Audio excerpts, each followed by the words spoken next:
This morning, I looked up the acronym GMO on Google Images, and the first thing that popped up was a madman injecting some chemical into a tomato.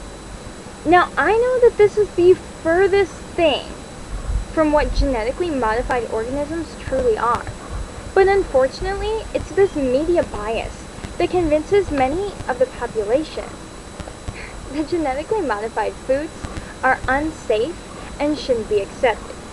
However, we need to accept genetically modified organisms because they are safe.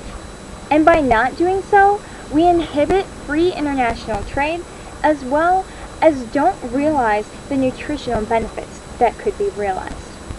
So ultimately, genetically modified foods are some of the most tested foods in history. As we see, the FDA and USDA test these foods for 7 years before they come out on any product shelves. Furthermore, you, me, and millions of other people are test subjects because it's virtually impossible to eliminate GMOs from your diet completely.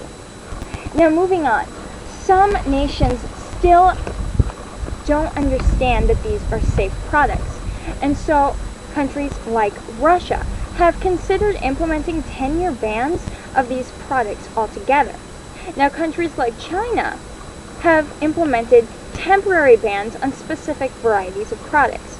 However, on their last ban, it's ironic to note that China invested millions of dollars in testing on genetically modified rice during their ban of our genetically modified corn.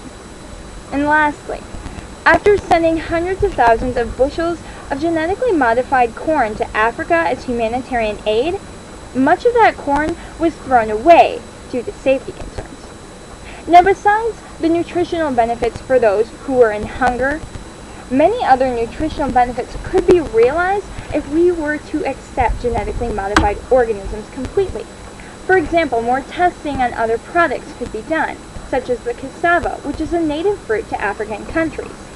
And more recently, the golden rice, which has been implemented in the Philippines, prevented thousands of cases of blindness from developing because it cured a vitamin A deficiency. Now, products like these are the potential for feeding the 9 billion in 2050 if we accept genetically modified organisms on a global scale.